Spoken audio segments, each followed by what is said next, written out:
Brendon Kleen from Locked On Suns joining us now. Brendon, first of all, James Jones, he's got to be some kind of wizard, man, to pull this off, to get Chris Paul back to work. Cam Payne's deal in there. JaVale McGee just came down. Just what do you make when you look at what James Jones was able to do on day one of free agency? What do you make of it? Yeah, I mean, he does deserve a lot of credit because I think he's a guy. We were talking about the Landry Shamet trade last week on draft night, and he doesn't always, quote unquote, win trades, right? He'll get criticized in some of those, the value, all these things we like to pick nits with, but in free agency, he gets his guys. He gets players to want to play here, and he gets them at salaries that are, reasonable. Cam Payne, compared to some of the guards that we saw get signed around the NBA today, and we were $6 or so million. Bargain shopping. Yeah, exactly. So I think all of those things are good. And look, it tells us they're running it back, right? They're getting the band back together, and they think this group is good enough, and they're going to make some improvements and see what next year might look like. All right, let's get down to the big one. Chris Paul, 4 years, $120 million. I'm hearing it's front loaded a little bit, which should provide them some space on the back end. When you look at this deal, you know what Chris Paul's meant to this city. This seemed like the perfect match made in heaven for the rest of his career. When you look at it, what comes to mind? Well, exactly what you said, and that's good news, I think, for the Suns if it is indeed front-loaded that last year. What I'm looking for is it partially guaranteed? Is there an option on that last season? Because that would allow not only for it to be a little easier to palate, I think, for fans worried about paying a 40-year-old that much money, but also, it could give them even more flexibility in the coming seasons because it would tick down that initial amount. So I think all of that stuff is headed the right way. This season, though, is going to be the important one. Before Mikal Bridges and DeAndre Ayton, these extensions, we still don't know exactly what those will look like, but that's the next big sort of shoe to drop. And so getting him on an affordable salary this season, when you can add a guy like JaVale McGee, that's what's important because it's looking like this season might be their best chance to get what they couldn't get done last year done. Why do you think Chris Paul and the Suns work so well? We've talked about it all year, but just now that it's on paper, I mean, it's one something to talk about it for a year like we have with the relationship with Monty and Book and everything that's been said. But now that it's on paper and Chris Paul is going to be a Phoenix Sun for probably the next 4 years, will finish his career likely here in the Valley. What do you make of that, and what does that mean for this city? Work. I think he liked to come here and find a group of people that, because you think last year, right, when they traded for him, all of what everybody was talking about is he going to grate against the mentality of some of these young guys? Is he a teammate that is for everybody?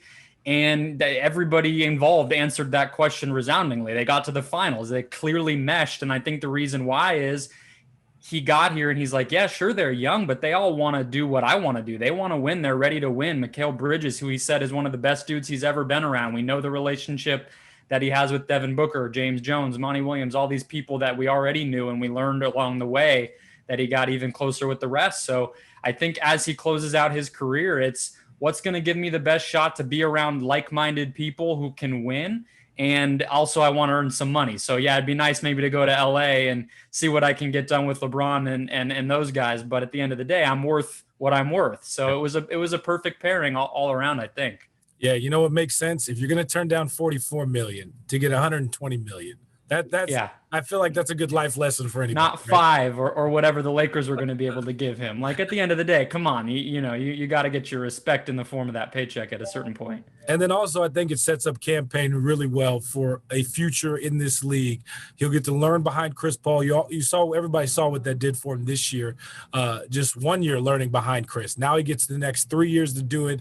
And then maybe this is his team moving forward after that.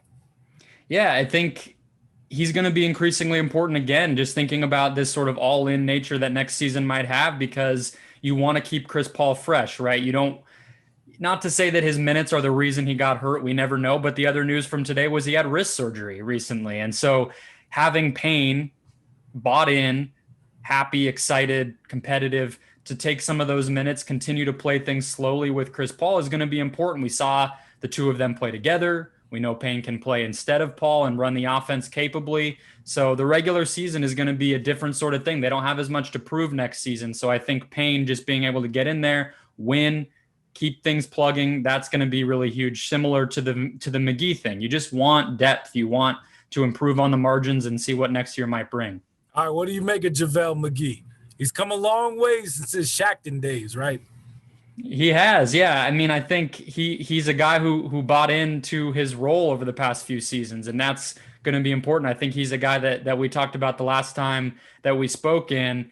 He is great in that regard. He can come in and be a backup. He just went to Team USA knowing, look, I'm just here to fill sort of a roster spot, buy some minutes when I need to. But I think if we're looking at it realistically, I think the potentially negative part of this is he's not a big body, right? So Giannis barreling toward the rim, is McGee going to be the guy you plug onto that type of a situation? Probably not. And they did lose Torrey Craig as well today to the Pacers. So size was the one thing that James Jones emphasized when we spoke with him last week. I don't know if you can necessarily say they got a huge amount bigger today. So I think there might be some more moves to come in that capacity. They do have some money to still spend, but McGee, just in terms of filling the role that DeAndre Ayton does, I think he's all you could ask for. And he didn't come too expensive either. Yeah, if I was looking at a wish list, adding another size guy would be definitely something the Suns should do moving forward. Brendon Kleen, Locked On Suns. Thank you so much for the time, buddy. No problem.